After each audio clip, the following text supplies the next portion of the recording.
All right, so let's jump into this big question that's on a lot of minds. Yeah. What does Donald Trump's reelection mean for Colombians living in the U.S.? As his new term kicks off in 2025. And we're dealing with a ton of unknowns here. Yeah. A lot of Could be great or not so great.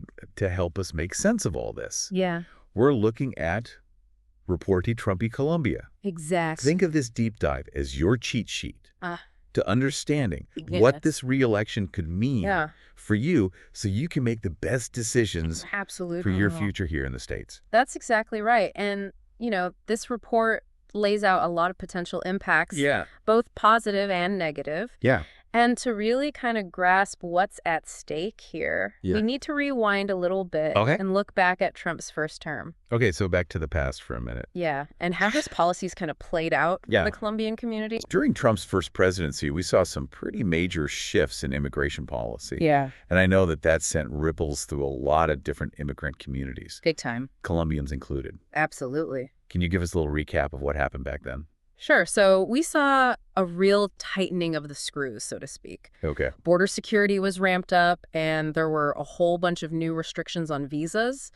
The Migration Policy Institute actually reported a 25% increase in deportations. Wow. Even for minor offenses during Trump's first term. Really? Yeah, so that created a climate of uncertainty, especially for Colombians without legal status. They're constantly living in fear, not knowing what a simple traffic stop might lead to. Yeah, and reading through Report Trumpi Colombia, there's this one story that really stuck with me about this Colombian family. Right. They had been here for years, working hard, kids in school. Right. The father gets pulled over for a broken taillight. Wow. And because he didn't have the right paperwork, he ended up deported. Oh, man. Separated from his family. Yeah. And it just highlights how these policies really can just rip families apart. Absolutely. And it wasn't just about deportations. Right. Trump's policies also made it way tougher for Colombians fleeing violence and trying to seek asylum here in the U.S. I remember all the controversy around that Remain in Mexico policy. Yes. Didn't that basically force asylum seekers to wait in Mexico while their cases were being processed? Exactly. Which could take months or even years. Months, even years sometimes. Imagine fleeing violence, seeking refuge, right, and then being told you have to wait in a dangerous border town. Yeah. Often in really precarious conditions. With very limited access to legal aid as well. And that policy, along with the other limitations on asylum applications, created this huge backlog. Yeah, a huge backlog. And a lot of Colombians just got trapped in this limbo. Yes, stuck in limbo. Unable to move forward with their lives. Absolutely. So looking back, it's clear that Trump's first term brought some significant challenges for the Colombian community. Definitely. But here's the question on everyone's mind. Right. Could those same challenges resurface now with his second term? I think it's a valid concern. Yeah. There's a real possibility that a lot of these policies could be reinstated or even strengthened. Right. So the anxieties and the difficulties that Colombians faced back then could definitely come back into play. That's something to keep in mind as we move forward. For sure. I don't want to get too bogged down in the negative just yet. Right. Report Trump y Colombia points to some potential opportunities as well, some areas where Colombians might actually benefit from a second Trump administration. Some silver linings. So let's explore those possibilities. Okay. What are some of the potential upsides outlined in the report? One area that really stands out to me is infrastructure. Remember all those promises about rebuilding roads and bridges and airports? I do, yeah. Well, there's a good chance that those infrastructure investments could be revived in a second term. It was a big part of his agenda last time. Yeah. And Report Trump y Colombia points out that this could actually benefit Colombian workers. Right. Especially those in construction and transportation. Exactly. These are sectors where a lot of Colombians already have experience and expertise. Right. So they'd be well positioned to take advantage of these new job opportunities. That makes sense. And it's not just about construction. Yeah. The report also suggests that deregulation for small businesses could be a big win. Oh, now that's something Yeah. I'm sure a lot of our listeners are interested in. Absolutely. Tell me more about that. So reducing regulations could make it easier for Colombians to start and grow their own businesses, which could have a real ripple effect throughout the community. Right. Imagine more Colombian-owned restaurants, shops, construction companies, tech startup. Yeah. It could create jobs, generate wealth, and really boost the economic power of the Colombian community. That's a pretty optimistic outlook. It is. But it's important to acknowledge that there are different perspectives on this. Of course. I know some people actually see stricter immigration enforcement as a positive. Yes. Right. There's definitely a viewpoint out there Yeah. that tougher immigration policies protect jobs and resources for those who are already here legally. Yeah. It's a complex issue with valid arguments on both sides. And that's what we're trying to do here, right? Exactly. Present a balanced view, look at all sides of the coin. That's right. But I think it's time to address the elephant in the room. Okay. What about the potential downsides? Right.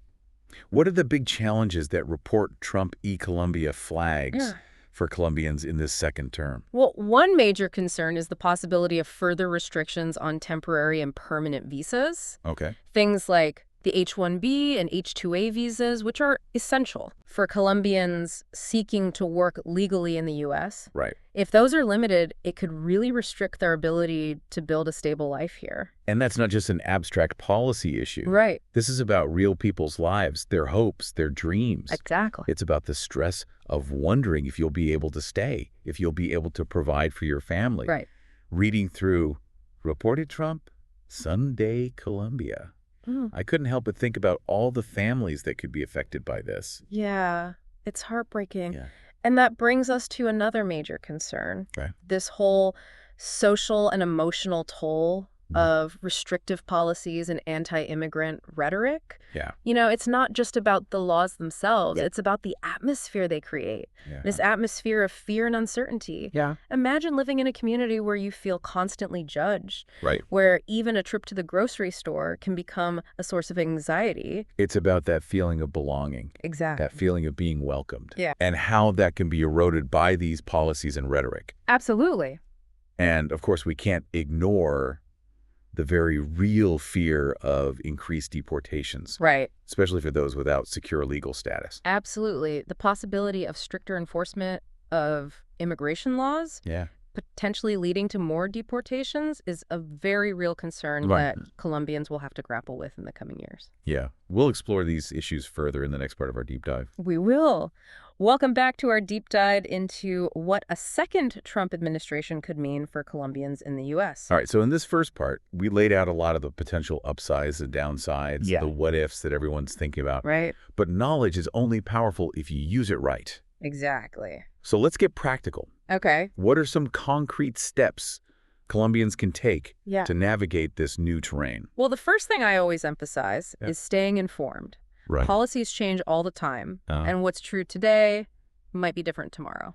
So make sure you're getting your information from reliable sources, not just, social media rumors. Yeah, that's such good advice. Yeah. It's so easy to get caught up in that swirl of information, especially online. Right. Any recommendations on where to find trustworthy news and updates? Absolutely. Specifically for Colombians in the U.S. So for accurate, up-to-date information, I always recommend checking out reputable organizations like the American Immigration Lawyers Association, the National Immigration Forum. And, of course, government websites like USCIS are essential. Yay. The great thing is they often have resources specifically for Spanish speakers. Right. So you can get the information you need in a language you understand. Those are great resources. Yeah. Be sure to include links to those in the show notes. Great. So staying informed is key. Yeah. But what about taking action? Right. Are there proactive steps Colombians can take? Absolutely. Right now to prepare for these potential policy shifts? So if you're currently living in the U.S. without legal status, one of the wisest things you can do is consult with an immigration lawyer. They can help you understand your options, assess your specific situation, and maybe even guide you through the process of getting legal status. If that's a possibility. It sounds like having a lawyer in your corner could make a world of difference. Oh, absolutely. Especially when the rules of the game are constantly changing. Right, exactly. What about Colombians who are already legal residents or citizens? Yeah. Is there anything they should be doing to protect themselves and their families as we head into this new presidential term? A simple but crucial step is to make sure all your documents are in order. Check those expiration dates on visas and green cards. If anything needs renewing, start the process. ASAP. Processing times can be unpredictable, especially with potential policy changes on the horizon. That's such practical advice. It's easy to put those things off. Yeah. But it's so much better to be proactive. Absolutely. And have everything squared away just in case. Right. Now, beyond the legal stuff. Yeah. What about the social and emotional aspects? Right. We talked earlier about how anti-immigrant rhetoric and policies can create a really challenging climate. They can. How can Colombians cope with that potential discrimination or even xenophobia? This is where the strength of community becomes so important. Okay. Connecting with other Colombians, right, sharing experiences and supporting each other can be a real lifeline. I love that idea. There's that saying, if you want to go fast, go alone. Yeah. If you want to go far, go together. I love that. Feels especially relevant right now. Absolutely. And there are so many ways to connect. Yeah. From cultural organizations to online forums to just getting together with friends and neighbors. Right. Sharing stories, offering advice. Yeah. Even just knowing you're not alone. Yeah. It can be incredibly empowering. Right. And help people feel less isolated. It's about creating those support systems. Exactly. Those networks of solidarity that can help people weather the storms. Absolutely. And it's not just about finding support. Right. It's also about raising your voice, too. It is. Advocating for your rights and the rights of your community. Absolutely. Don't underestimate the power of making your voice heard. Right. Get involved in local politics. Okay. Contact your representatives. Support organizations that are fighting for immigrant rights. Right. And most importantly, vote in every election. Yeah. Each voice makes a difference. And when a community comes together, it can bring about real change. That's so inspiring. Yeah. It's easy to feel powerless in the face of these big political shifts. It is. But we all have a role to play in shaping the future we want to see. We do. So we've talked about staying informed, Yes. getting legal advice, building community, and advocating for change. Right. But beyond those practical steps, I think there's another piece to this puzzle. Okay. Something about inner strength. Right. About being able to cope with whatever comes your way. You're talking about resilience. Yeah. And you're absolutely right. Okay. Building resilience, the ability to bounce back from setbacks and adapt to challenges is essential, especially in times of uncertainty. Right. And the good news is resilience is something you can nurture and strengthen over time. That's such an important reminder. It is. Okay, so how do we do that? Yeah. How do we build that resilience, both for ourselves and within the Colombian community as a whole? It starts with self-care. Okay. Taking care of your mental and emotional well-being is crucial. Right. Make time for activities that bring you joy and peace. Okay. Whether it's spending time with loved ones, getting out in nature, pursuing creative hobbies, or simply taking a few moments each day to breathe deeply and relax. Yeah. When you feel grounded and centered, you're much better equipped to handle whatever life throws your way.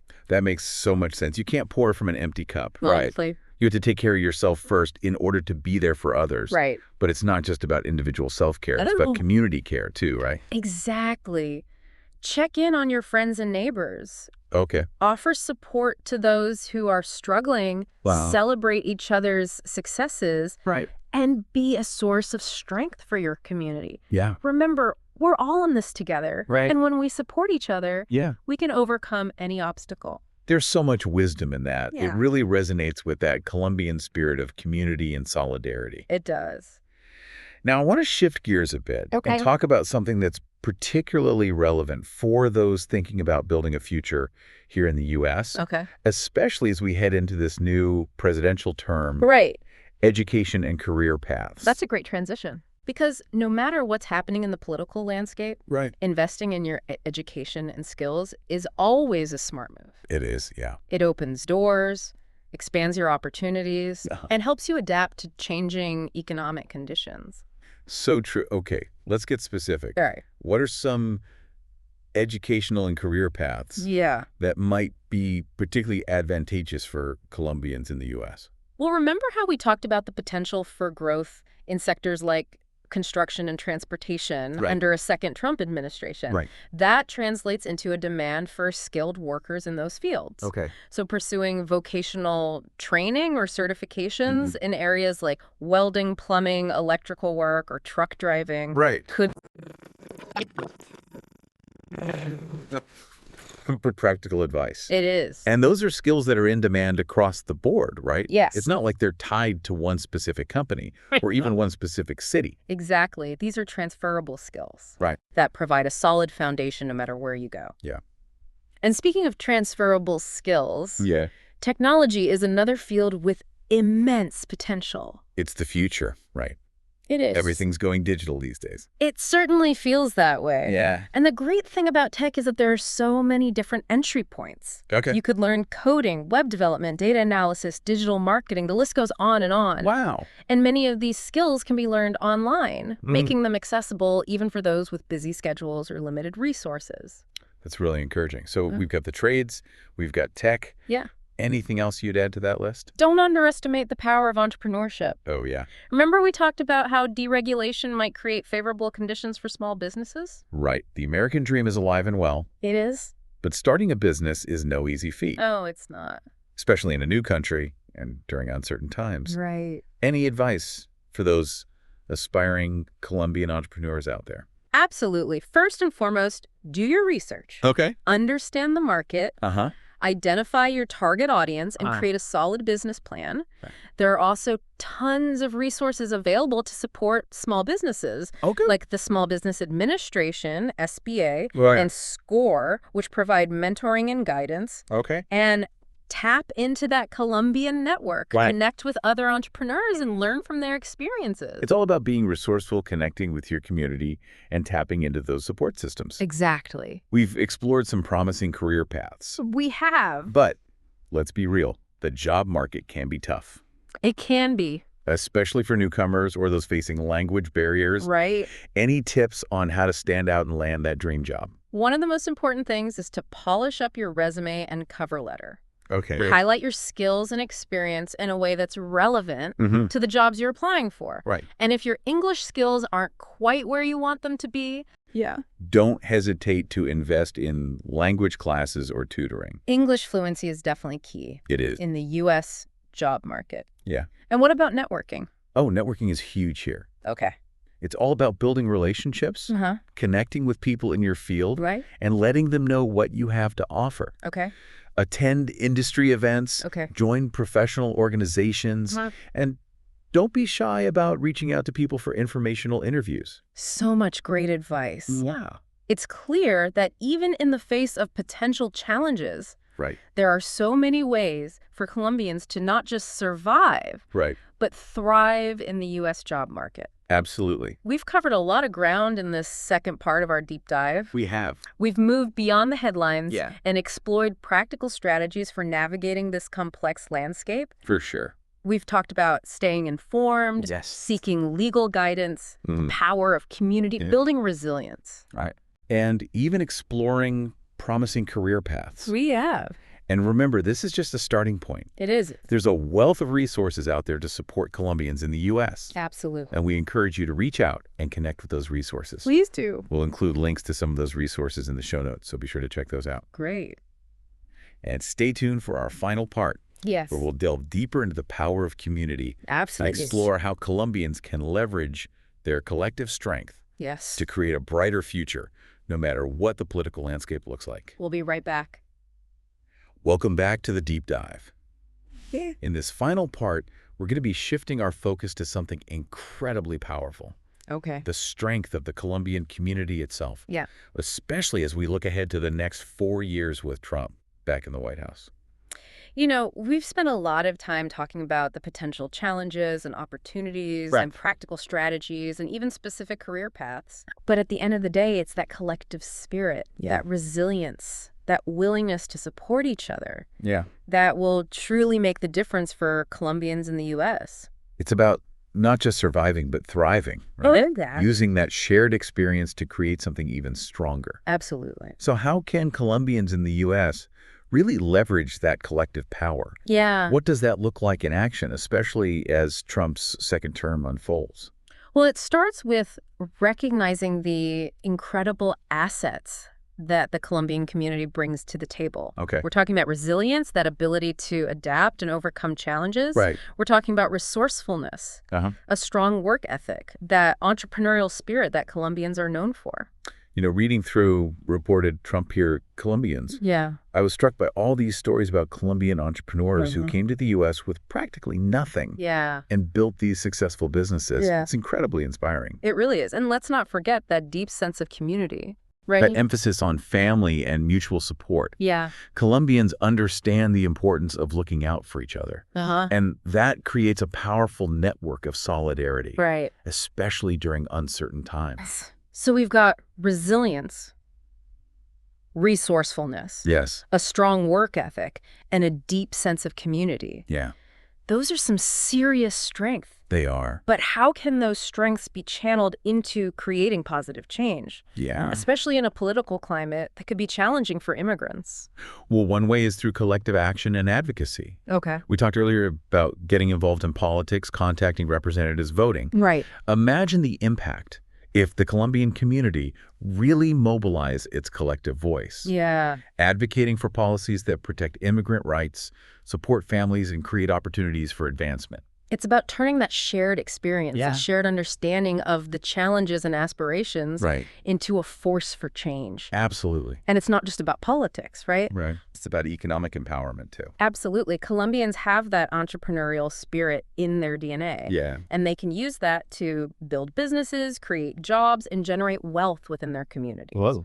Imagine a network of Colombian entrepreneurs supporting each other, sharing resources, mentoring the next generation of business leaders. It's about creating that cycle of success, lifting each other up, and building a stronger future for everyone. Absolutely. And it's not just about economic success. Right. It's about cultural preservation as well. Yes. Keeping those traditions alive, sharing that rich Colombian heritage.